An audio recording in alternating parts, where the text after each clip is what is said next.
एक खूबसूरत लड़की जो कोलकाता की रहने वाली, मॉडलिंग के साथ साथ इवेंट का भी काम करती, उसी काम के सिलसिले में वह बेंगलोर आती है और तभी पता लगता है उस लड़की का कत्ल हो गया। जब पुलिस उसके कातिल तक पहुंचती है तो पता लगता है एक ऐसा सच जो बाकी डरावना होता है और हैरान कर देने वाला सच होता है कि आखिर उस लड़की का कत्ल क्यों किया गया और आखिर किसने किया, ऐसी क्या उसकी रंजिश रही है। आप भी सच सुनकर हैरान और परेशान हो जाएंगे। हमें उम्मीद है आप लोग अंत तक वीडियो ज़रूर देखें। नमस्कार, मेरा नाम रवि है। मैं आशा उम्मीद करता हूँ आप लोग बहुत अच्छे होंगे, अपना बहुत बहुत ख्याल रख रहे होंगे।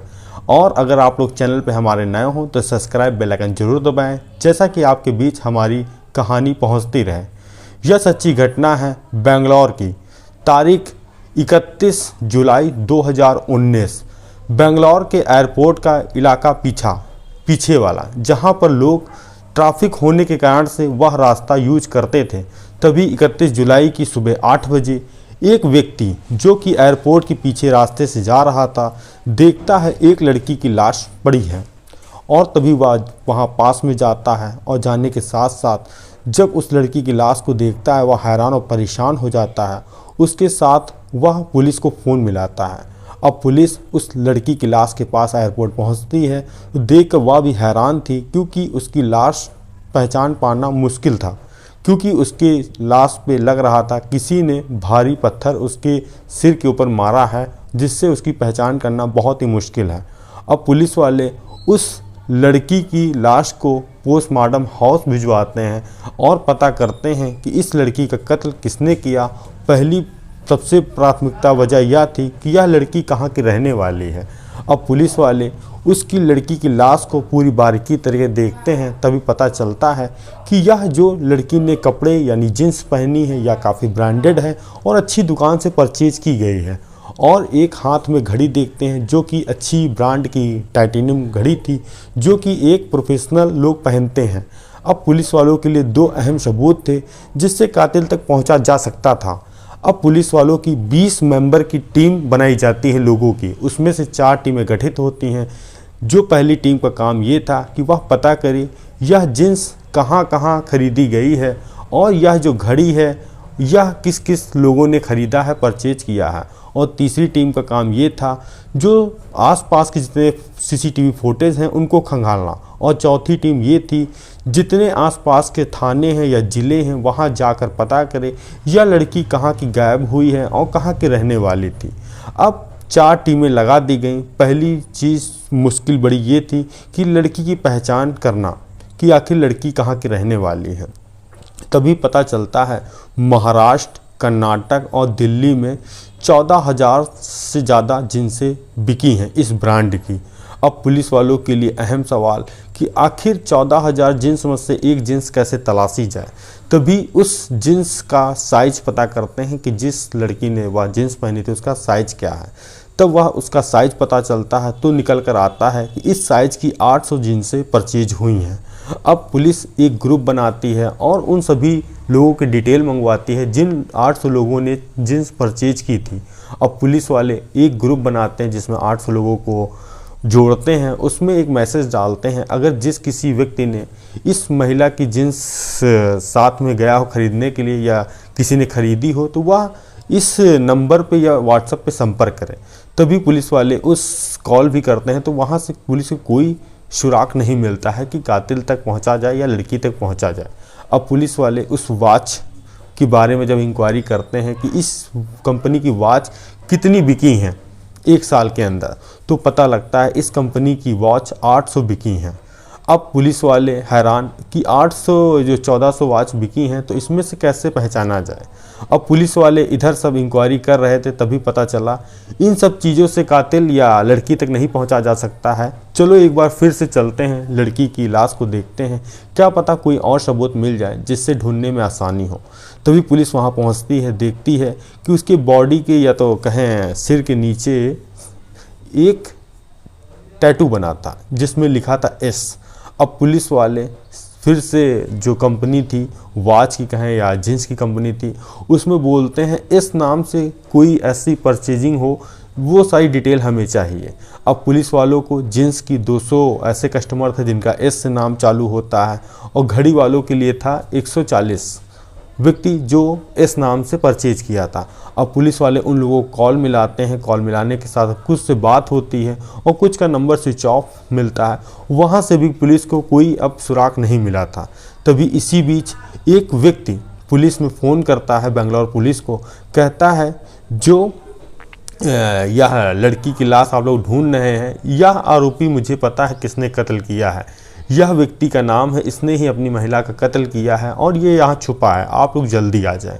वह फ़ोन करने वाला शख्स और कोई नहीं, पुलिस का मुखबिर था। अब पुलिस कुछ ना देर करते हुए जब उस व्यक्ति को हिरासत में लेती है, पूछताछ करती है, तो वह जुर्म अपना कबूलता है। कहता है जी हाँ, मैंने ही अपनी पत्नी का कत्ल किया है जो कि मेरी अनबन रहती थी, इसके बावजूद मैंने उसका कत्ल कर दिया। कत्ल करने के बाद मैंने उसकी लाश को ठिकाने लगा दिया। अब पुलिस वाले हैरान, जिस लड़की की लाश को हम लोग इतने दिन से तलाश रहे थे वह कातिल और कुछ नहीं 3 से 4 किलोमीटर दूर पर ही निकला। अब पुलिस वाले उससे कहते हैं अच्छा ये बताओ उस महिला की या तुम्हारी औरत की लाश कहाँ है, चलो बताओ चल के। अब वह निकलता है बताने के लिए। एयरपोर्ट जैसे ही जा रहा था वैसे ही जहाँ उस लड़की की लाश पहले बरामद हुई उसके ठीक लाश से 2 किलोमीटर पहले ही वह मुड़ जाता है। अब पुलिस वाले हैरान, अरे कत्ल तो वहाँ हुआ और ये यहाँ क्यों जा रहा है। अब पुलिस वाले जाते हैं, कहते हैं कत्ल कहाँ हुआ है और कहाँ लाश है, तो कहता है यहाँ सर लाश थी, अब नहीं है, कहाँ गई। तो पुलिस वाले कहते हैं तुमने कत्ल कब किया, तो कहता है 31 जुलाई को सुबह 3 बजे, तब अंधेरा था, मैं यही लाश छोड़ कर गया और यही होनी चाहिए। आगे बढ़ता है वह व्यक्ति, देखता है कि झाड़ियों के पास उसकी औरत या पत्नी की लाश थी। अब पुलिस वाले हैरान कि आखिर वह लाश किसकी थी और यह तो कातिल बिना ढूंढे मिल गया। अब पुलिस वाले उस व्यक्ति को हिरासत में लेकर जेल भेज देते हैं और पुलिस वालों कड़ी अभी वहीं की वहीं है। अब आखिर इस लड़की का कातिल कौन है या रहने वाली कहाँ है। अब जो पुलिस की टीमें लगी थी और एक टीम जो सीसीटीवी फुटेज खंगाल रही थी, उसको एक कार उसी इलाके में गुजरती हुई दिखाई देती है। जैसा कि जब जूम किया जाता है तो उस जो नंबर प्लेट उसकी नहीं आती है, तो पुलिस वहाँ भी असमर्थ रहती है। अब जो चौथी टीम लगी थी पुलिस की, जिसका काम था शहर शहर जाके देखने का, क्योंकि उस महिला का कहें चेहरा पश्चिम बंगाल की तरफ का लग रहा था, तो पुलिस की टीम पश्चिम बंगाल निकलती है, सभी थानों में संपर्क साधे थी और सभी व्यक्ति से इंक्वायरी कर रही थी ऐसी कोई महिला है जो गायब हो, जो ना दिख रही हो, वह कौन। तभी पता लगता है कलकत्ता की रहने वाली जिसका नाम पूंजा डे है और यह जिसकी शादी 2012 में इसके पति के साथ हुई थी, मगर अब मनमुटाव होने के कारण यह अलग रह रही थी, जो कि मॉडल थी और इवेंट मैनेजमेंट का काम करती थी और इधर से उधर जाया भी करती थी। अब उसके पति तक पुलिस पहुंचती है, पुलिस उसके बारे में इंक्वायरी करती है, तो कहता है सर हमारी अब ज़्यादा अपनी पत्नी से मुलाकात नहीं होती है। और तब इसको घर वालों को पता चलता है, पूंजा डे के घर वालों से बात होती है तो कहते हैं मेरी बेटी बहुत होनहार थी, काम के सिलसिले में इधर उधर जाया करती थी, अभी तक लापता थी, जिसकी एफआईआर भी यहाँ दर्ज कराई, मगर अभी कोई लापता नहीं थी। तभी जो पुलिस का वहाँ ग्रुप बना था, एक जो घड़ी वाला ग्रुप था, तभी एक व्यक्ति फ़ोन करता है, पुलिस को बताता है जी हाँ यह घड़ी तो मैंने अपनी प्रेमिका को दी थी जिसका नाम पूंजा डे है। अब पुलिस वाले हैरान, वो व्यक्ति पत्नी बता रहा है, ये अपनी प्रेमिका बता रहा, नाम दोनों सेम है, आखिर कत्ल फिर किया तो किसने किया।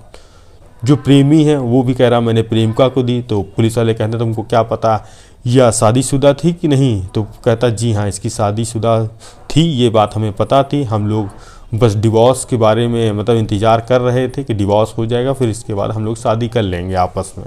तो पुलिस का शक पहले प्रेमी पर जाता है, क्या पता इसी ने कत्ल किया हो कि वह अपने पति को ना छोड़ रही हो, डिवोर्स ना दे रही हो, उसके साथ चीट कर रही हो। और पति के बारे में भी ख्याल जाता है, क्या पता उसको पता लग गया हो ये प्रेमी है इसका, तो उसने ही अपनी पत्नी का कत्ल कर दिया। तो पुलिस को अहम ठोस सबूत चाहिए था।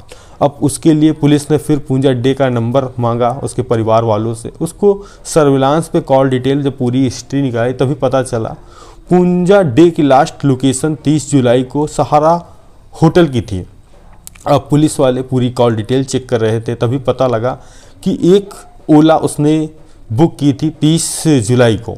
अब पुलिस वाले कुछ न देरी करते हुए बेंगलोर के सहारा हॉस्पिटल पहुंचते हैं, उस लड़की के बारे में जानकारी प्राप्त करते हैं, तो पता लगता है वह लड़की ओला से आई थी रात में 30 जुलाई को और 31 जुलाई को 5 बजे के करीब ओला फिर से आई और चली गई। और पुलिस वालों के लिए अहम शक ये था कि रात में ओला उसी नंबर से बुक हुई और सुबह बिना बुक से वो कैसे ले गए। जब सीसीटीवी फुटेज चेक करते हैं तो पता लगता है उसी नंबर प्लेट की ओला 30 जुलाई को आती है और सवेरे भी उसी नंबर की आती है। अब पुलिस वाले उस जो ओला वाले का नंबर था उसको टेस्ट लगा, मतलब सर्विलांस में लगा के जब उसका नाम और पता खंगालते हैं तो पता लगता है वो नागेश लड़का है जो कि बेंगलोर का ही रहने वाला है। अब पुलिस वाले उस लड़के को हिरासत में लेते हैं। हिरासत में लेने के साथ साथ पूछताछ करते हैं कि तुमने पूंजा डे नाम की महिला का कत्ल क्यों किया, ऐसी तुम्हारी क्या वजह थी? ना तो तुम्हारी वह पत्नी थी, ना तो तुम्हारी प्रेमिका थी, आखिर तुमने उसकी लड़की का कत्ल क्यों किया? जब वह एक सच बताता है तो वाकई में हैरान कर देने वाला, पुलिस को भी बिल्कुल हैरान और बिल्कुल पैरों तले ज़मीन खिसक जाती है। वह कहता है कि मैंने ओला में 2 गाड़ियां लगाई हैं, जो कि एक अपने भाई को फाइनेंस कराई है, एक अपनी आप को फाइनेंस कराई, जिसकी किस्त देने के लिए मेरे पास पैसे नहीं थे। और जो पूंजा डे हैं उन्होंने 30 तारीख को 2 बार बुकिंग हमारी ओला की कराई, तो मुझे लगा इनके पास पैसे और गहने और एटीएम कार्ड हैं जिसको मैं लेकर अपनी किस्त आसानी से दे सकता हूं। तो मैंने इसी रंजिश से जब रात में मैं 30 जुलाई को छोड़ने आया तो मैंने मैडम से कहा कि अगर कहीं और जाना हो तो मुझे बताइएगा, मेरा नंबर ले लीजिएगा, फ़ोन करिएगा तो मैं आ जाऊंगा।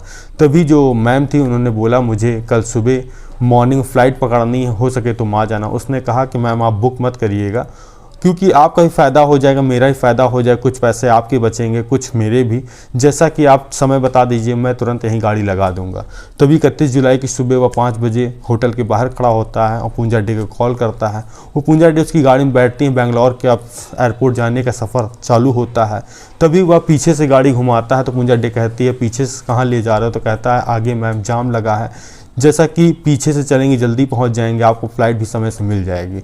अब पूंजा डे मॉर्निंग का समय था तो उनकी झपकी भी लग रही थी, हल्की हल्की नींद में थी। तभी वह एयरपोर्ट के पीछे रोकता है सुनसान इलाके में और पीछे गाड़ी से डंडा निकालता है, सर पे मारता है। सर में मारने के बाद 3-4 बार चाकू से वार करता है।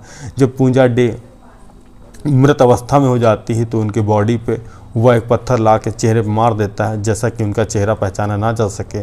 और वह गहने, पैसा और एटीएम कार्ड सब ले लेता है और लाश को छोड़कर वहीं भाग जाता है। अब पुलिस वालों ने जब यह सच बिल्कुल पब्लिक के सामने रखा तो बहुत हैरान कर देने वाला मामला था। और जो उनका प्रेमी था, जो पति था, वो भी बिल्कुल आश्चर्यचकित कि आखिर ऐसे कोई क्यों कत्ल कर सकता, महज कुछ पैसों के लिए एक महिला का कत्ल कर दिया गया। यह वाकई में घटना बहुत ही शर्मसार है और बहुत ही झंझोर देने वाली है।